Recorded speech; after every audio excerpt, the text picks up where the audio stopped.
kita melihat problem-problem seperti itu, sehingga banyak sekali pekerjaan-pekerjaan di lapangan itu tampaknya hanya sebatas untuk bisa menyerap anggaran. Iya, Tapi iya. ajas kebermanfaatannya yang tadi saya sebutkan tidak cukup bisa menjadi bagian dari satu hal yang sesungguhnya justru menjadi hal-hal yang sifatnya paling substantif.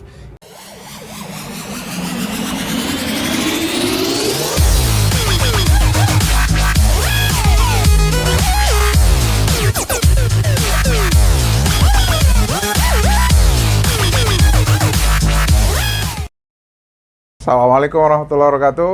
Kawan-kawan Bang Fuad, kembali kita bertemu di channel Bang Fuad, channel yang dibuat untuk membincangkan semua hal, dari hal yang remeh-temeh sampai hal yang serius ini, Luar biasa. Bang Gusmiadi. Pada kesempatan ini saya bersama dengan Bapak Gusmiadi. Saya selalu menyapa dengan panggilan hangat Adinda Gusmiadi. Ya. Beliau adalah anggota DPRD Sumatera Utara, fraksi Gerindra di Komisi B, Komisi B itu apa saja ya? membidangin tentang pertanian, kehutanan, peternakan, kemudian pariwisata. ya pariwisata. Kita akan ngobrol apa yang sedang dibincangkan dan mungkin diperjuangkan oleh Bapak kita Gusmiadi, yang saya selalu memanggilnya Adinda Gusmiadi. Dan selanjutnya Adinda saja. Dan selanjutnya dalam channel ini saya akan menyapa dengan Adinda, sementara Pak Gusmiadi biasa juga memanggil saya dengan panggilan sapaan Abang.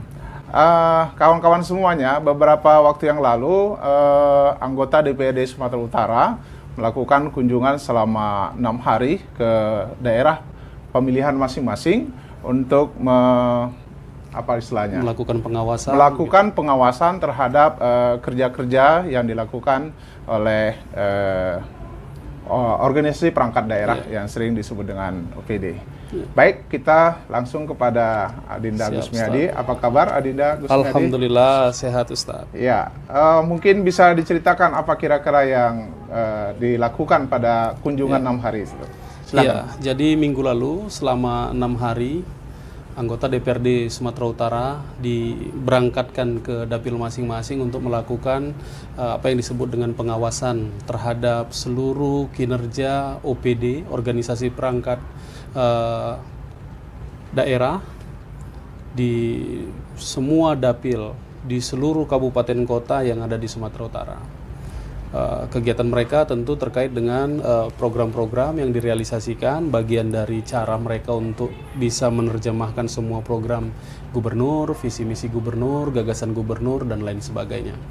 Nah, anggota DPRD ini kemudian berangkat ke dapil, mereka menginventarisir seluruh kegiatan-kegiatan tersebut, dan kemudian biasanya seperti di dapil saya itu membentuk kelompok-kelompok, dan kemudian disesuaikan dengan kondisi geografis dapil agar efisien kerjanya.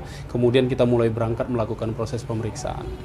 Nah, saya kira selanjutnya akan menarik karena banyak hal yang kemudian menjadi bagian dari harapan masyarakat di sana bisa terjawab, atau kemudian kita bisa melihat bagaimana sebenarnya kesungguhan pemerintah Sumatera Utara dalam melaksanakan program kerjanya. Sampai sejauh dari pengamatan Adinda, apa yang kira-kira ada temuan di lapangan? Iya, yang pertama kami menyusun metode. Kami kumpulkan seluruh program OPD-OPD itu, kemudian kami coba petakan lokusnya, kami sisir anggarannya untuk kita bisa memuat prioritas begitu, baru kemudian ini kita klasifikasikan sedemikian rupa dan kemudian kita mulai berangkat. Banyak hal, misalnya OPD-OPD yang kita awasi itu harus representasi dari keseluruhan OPD yang melakukan program di dapil terkait. Kemudian kita mulai menyasar kepada program-program itu secara konkret. Kita melihat hasil pekerjaannya, kita berdiskusi dengan stakeholder-stakeholdernya, dan kita melihat ada banyak hal yang bisa kita apresiasi di satu sisi, tapi kemudian kita juga banyak menemukan fakta bahwa banyak sekali hal-hal yang harus kita evaluasi dan kemudian harapannya bisa menjadi bagian dari cara eksekutif untuk memperbaiki kinerjanya di masa yang akan datang. Oh, iya. Tapi hasil rilis dari laporan hasil pemeriksaan BPK, pemerintahan provinsi itu mendapatkan wajar tanpa pengecualian. Kira-kira bagaimana penjelasannya antara fakta di lapangan dengan apa yang disampaikan oleh pihak BPK? Ya, yang pertama kita mengapresiasi lah ya, bahwa selama 7 tahun Sumatera Utara mendapatkan peringkat WTP wajar tanpa pengecualian. Salah satu supremasi tertinggi dari proses pemeriksaan yang dilakukan oleh BPK. Dan tentu kita menghargai itu dan kemudian kita menyampaikan selamat kepada pemerintahan ini. Tapi kemudian pada perspektif yang lain kami tentu punya kapasitas ya untuk kemudian melihat sejauh mana hasil kinerja eksekutif ini memiliki dampak terhadap rakyat kita. Jadi memang proses pemeriksaan yang kita lakukan tentu beda metodologinya sama teman-teman di PPK. Tapi kalau kami kan juga ada upaya untuk mengaitkan ini dengan kebermanfaat kepada masyarakat dan lain sebagainya. Ini akan menjadi menarik nanti diskusinya karena ada kasus-kasus yang memang tidak bisa serta-merta menjadi bagian dari cara kita untuk menjustifikasi oh ini optimal atau tidak sebelum ini disandarkan kebermanfaatannya ke rakyat gitu loh. Dan tentunya kalau kita bicara kebermanfaatan rakyat itu ada indikator-indikator makro seperti Human Development Index. Itu bagaimana kira-kira? Apakah memang yang disebut dengan WTP itu terkonfirmasi dengan indikator-indikator makro tadi seperti misalnya HDI dan seterusnya? Artinya wilayah kinerja BPK tentu mereka memiliki metodologi sendiri dan itu tentu harus kita hargai sebagai sebuah bagian dari cara lembaga negara yang memiliki marwah baik lah ya di Republik ini. Nah, kaitan dengan kita misalnya melakukan proses pengawasan dan kemudian dikomparasi dengan manfaatnya kepada kepentingan rakyat, tentu ini menjadi sifatnya kualitatif gitu. Misalnya dibangun satu tempat pengolahan kompos misalnya seperti tahun lalu kami temukan misalnya. Tapi kemudian tempat pengolahan kompos ini ada di antara lahan pertanian, sulit aksesnya dari jalan yang infrastruktur yang disebutkan memadai misalnya, sehingga kemudian nyaris orang tidak ada yang mau beraktivitas di sana. Dan kemudian bangunan itu beserta peralatannya menjadi kita anggap tidak memiliki signifikansi dalam upaya untuk melakukan perubahan di tengah masyarakat misalnya. Ada taman yang dibangun, bangunannya sebut saja relatif oke begitu, tapi kemudian masyarakat tidak kita proyeksikan tidak memungkinkan untuk bisa mengakses itu karena memang tempatnya tidak cukup representatif dan lain sebagainya, meskipun pekerjaannya kita sebut misalnya oke. Nah, yang seperti itu kita temukan di lapangan dan kemudian tentu ini secara kualitatif harusnya menjadi bagian dari masukan. Tentu ada lagi yang sifatnya kuantitatif, misalnya kita melihat ini nilai proyeknya sekian, tapi kok kualitasnya seperti itu gitu. Kita anggap kemudian ini merupakan ketidakwajaran yang harus diperbaiki oleh gubernur misalnya ke depan misalnya. Dan kemudian kita bisa melihat bagaimana ada satu bangunan mes Pemprov misalnya dibangun di Haranggaol Horizon di Simalungun, tapi kemudian setelah kita lihat apa iya angka ratusan juta tapi punya kualitas seperti itu. Yang begini-gini menjadi bagian dari dinamika pengawasan kita di lapangan dan kemudian itu kita tuangkan dalam kesimpulan dan saran kita. Dan kita di Dapil 10 sudah merilis kesimpulan pengawasan kita ini ke publik. Mudah-mudahan publik kemudian bisa mengkomparasi itu dengan apa yang dia lihat di lapangan. Selama kunjungan 6 hari ke lapangan, apakah anggota Dewan atau secara khusus Adinda itu juga bertanya kepada masyarakat? Iya.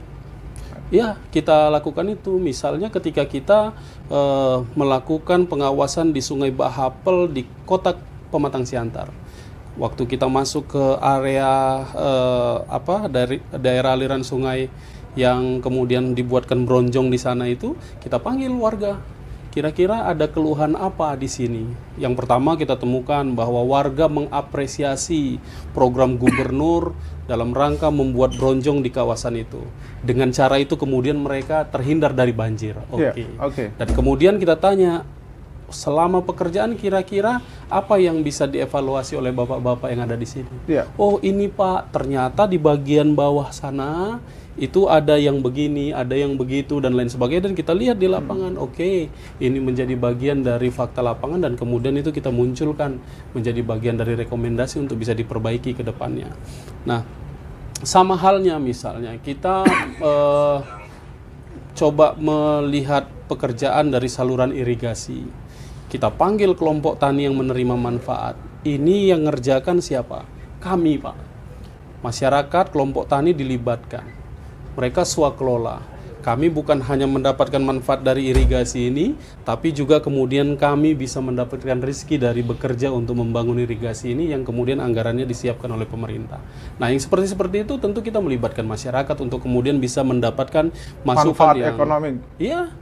Masukan, dan kemudian kita melihat fakta bahwa mereka mendapatkan manfaat ekonomi. Ini kan sesuatu yang sifatnya luar biasa menurut saya. Kira-kira gubernur bagaimana kira-kira? Apakah memang apa yang menjadi ide yang idealis yang ada di dalam benak gubernur, apakah memang secara umum bisa diterjemahkan oleh kawan-kawan OPD? Iya, nah di sini persoalannya bahwa ketika kita coba menangkap ruh dari setiap statement gubernur itu, beliau kan punya harapan besar ya untuk melakukan perubahan yang masif di Sumatera Utara ini. Tapi kemudian memang secara implementatif saya kira akan berbeda kualitasnya ketika ruh atau semangat yang dimiliki gubernur ini tidak terhubung dengan semangat pelaksana di lapangan ketika kemudian ini harus direalisasikan. Kita melihat problem-problem seperti itu, sehingga banyak sekali pekerjaan-pekerjaan di lapangan itu tampaknya hanya sebatas untuk bisa menyerap anggaran. Tapi ajas kebermanfaatannya yang tadi saya sebutkan tidak cukup bisa menjadi bagian dari satu hal yang sesungguhnya justru menjadi hal-hal yang sifatnya paling substantif gitu. Banyak pekerjaan, kegiatan yang dilakukan tapi tidak punya ajas kebermanfaatan oleh masyarakat kita. Ya tadi seperti saya sebutkan, misalnya dibangun taman ini, dibangun taman itu, tapi kemudian kita lihat ada potensi ini bakalan menjadi rumah hantu misalnya, atau karena gedungnya ini pasti berpotensi tidak bisa ditinggalin orang dan lain sebagainya. Jadi banyak hal. Dalam soal ini, apakah Adinda melihat ini juga mungkin persoalan komunikasi antara gubernur dengan bawahannya yang mungkin sudah menjadi rahasia umum? Yang namanya gubernur ini kan dia mau marah ya marah saja gitu. Iya. Mungkin ada persoalan komunikasi kali? Ya, saya kira itu bisa jadi menjadi bagian dari hal utama dalam upaya kita menghubungkan antara semangat, gagasan gitu ya, visi, dan kemudian cara teman-teman OPD untuk bisa bekerja di lapangan. Biasanya pertama gini nih, Abang Da, kalau seandainya gubernur punya sikap seperti itu, tentu ini sebenarnya pada level tertentu sangat dibutuhkan oleh kita sebagai sebuah pemerintahan Provinsi Sumatera Utara yang kita tahu juga perlu banyak pembenahan. Tapi di sisi lain, OPD ini harus punya mentalitas yang tepat untuk bisa merespon sikap tegas seperti itu, begitu loh. Nah, ketika teman-teman OPD tidak memiliki sikap mental yang tepat untuk bisa merespon ketegasan gubernur, maka ini dampaknya bisa macam-macam. Misalnya, biasanya inisiatif menjadi lemah. Atau kemudian ketakutan yang berlebih dalam mengimplementasikan tugas-tugas. Kreativitas jadi tidak muncul. Atau kemudian akhirnya kualitas pekerjaannya yang dilakukan oleh sikap yang kaku tentu akan menjadi berbeda dengan akan pada berbeda waktu ketika bisa lebih terbuka, fleksibel dan lain sebagainya. Nah, di sini tampaknya memang menjadi bagian dari catatan kita, sehingga kemudian harapannya yang seperti ini harus mulai bisa dibenahi. Artinya seperti ini. Yang pertama, kita sepakat bahwa sikap ketegasan itu dibutuhkan, tapi di sisi lain sikap mental teman-teman di perangkat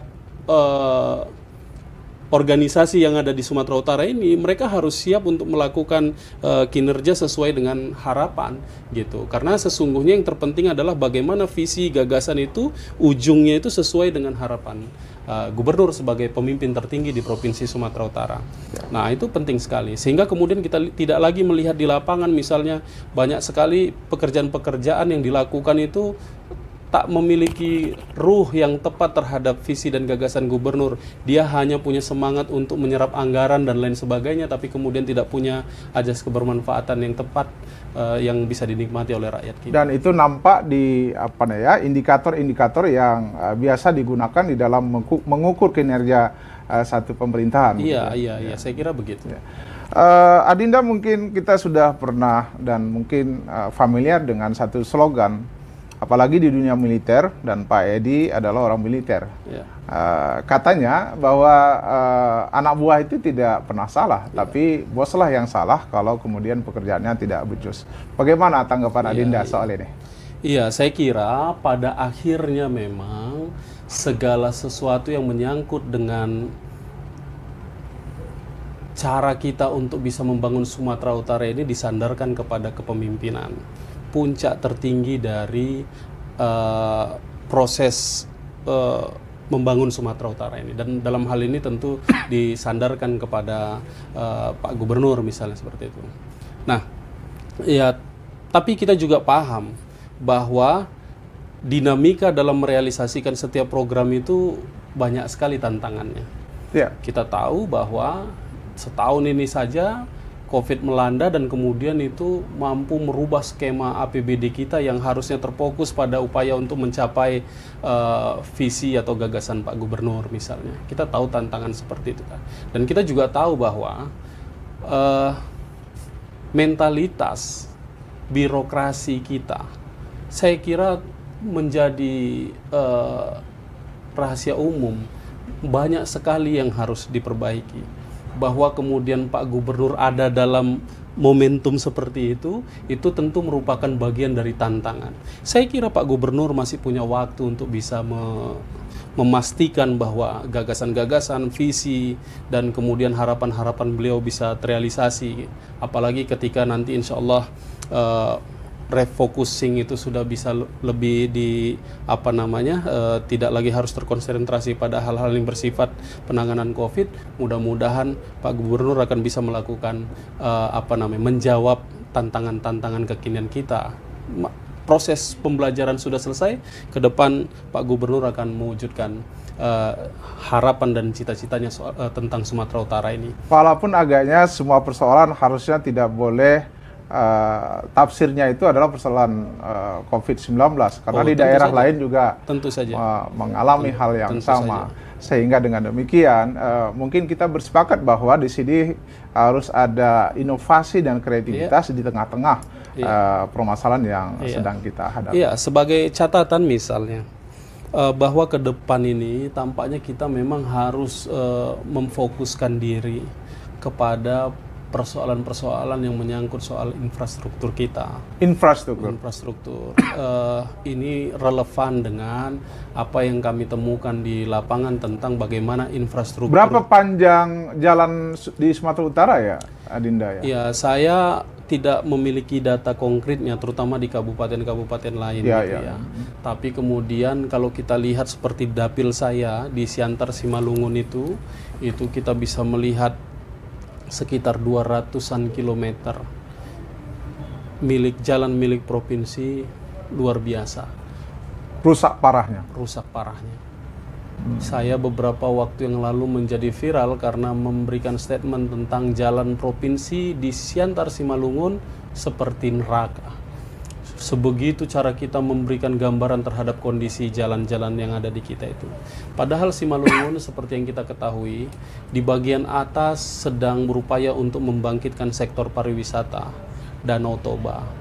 Nah, kita lihat ada satu contoh bagus. Di kawasan Sidamanik, Pematang Sidamanik, di mana itu jalan provinsi.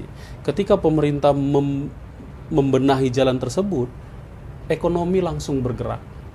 Kawasan Sidamanik dan Pematang Sidamanik menuju Danau Toba itu menjadi bagian arus utama sekarang menuju kawasan wisata. Karena dengan melalui jalur ini orang bisa menikmati kebun teh sekaligus dengan Danau Toba. Ini merupakan contoh yang konkret betapa kemudian ketika jalan dibagusin, kemudian ekonomi masyarakat bisa bergerak. Tapi di Simalungun bagian bawah ada kawasan ekonomi khusus Keksei Mangke.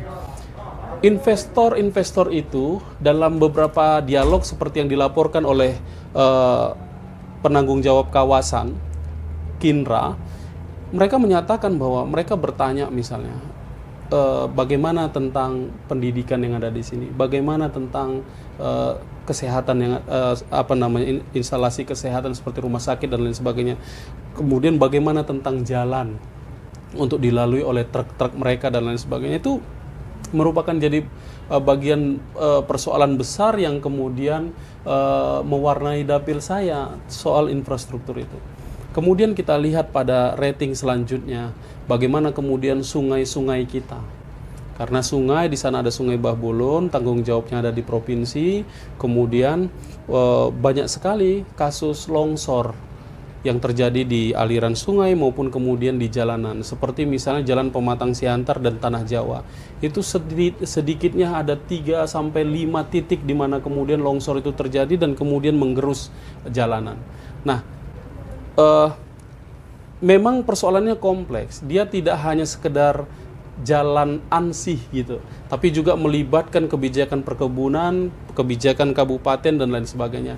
Tapi memang kita berharap pimpinan satu wilayah ini mampu mengorkestrasi kondisi-kondisi rentan seperti ini untuk kemudian menciptakan perbaikan jangka panjang yang kemudian hasilnya bisa dinikmati oleh rakyat.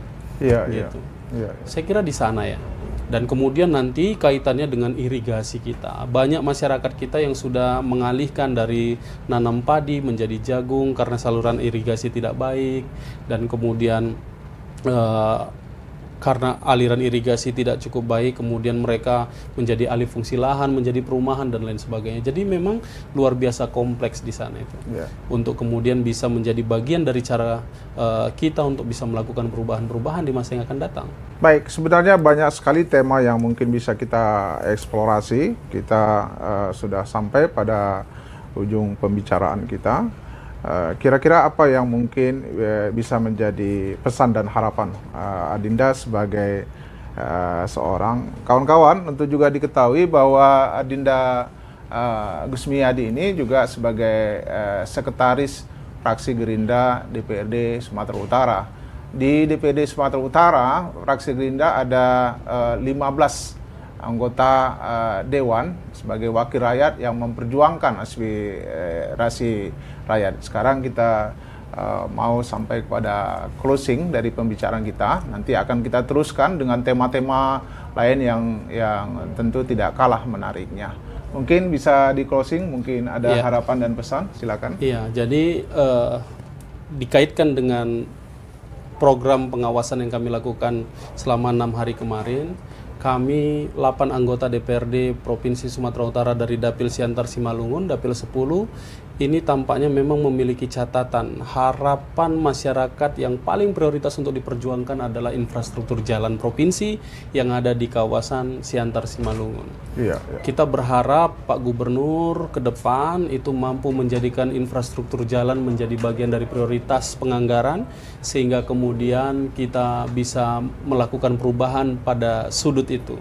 Nah, kita memberikan solusi kepada gubernur, misalnya yang pertama, kalau seandainya kita tidak cukup mampu memiliki anggaran untuk membenahi infrastruktur jalan kita, barangkali kita bisa menerbitkan surat permohonan diskresi kepada pemerintah pusat.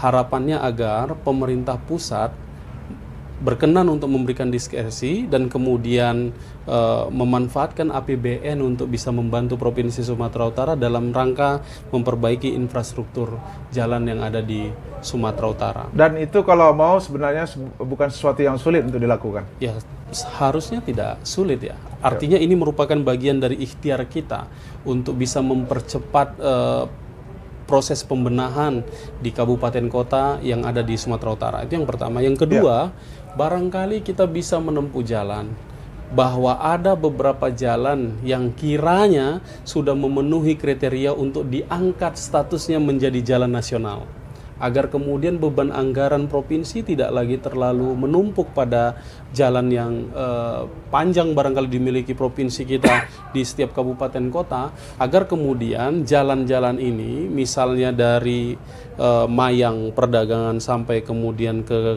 arah Kota Pematang Siantar itu untuk dinaikkan statusnya menjadi jalan nasional, atau kemudian misalnya dari Pematang Siantar sampai ke Rayah ke arah Kabupaten Karo itu bisa diangkat statusnya menjadi jalan nasional, atau kemudian Pematang Siantar sampai ke arah Tanah Jawa karena ujungnya nanti akan ke Asahan dan Pekanbaru sana misalnya, itu bisa barangkali menjadi jalan dengan status nasional, sehingga kemudian beban pemerintah provinsi menjadi relatif lebih ringan untuk melakukan pembangunan, dan kemudian kita bisa fokus pada hal-hal lain yang tidak kalah signifikan untuk kita jadikan bagian dari perubahan provinsi kita. Saya kira begitu, Ustaz. Baik, terima kasih Adinda Gusmiadi yang sudah mengeksplorasi hal-hal yang berkaitan dengan kondisi kekinian di hasil kunjungan dari lapangan dari anggota-anggota dewan kita yang ada di DPRD Sumatera Utara. Tadi salah satu yang menjadi harapan bahwa kiranya Gubernur Provinsi Sumatera Utara bisa memberikan prioritas terhadap perbaikan infrastruktur di jalan-jalan Sumatera Utara. Ada dua solusi tadi yang ditawarkan, dan mudah-mudahan kita nanti akan bisa bertemu kembali pada perbincangan-perbincangan yang menarik lainnya. Terima kasih. Assalamualaikum warahmatullahi wabarakatuh.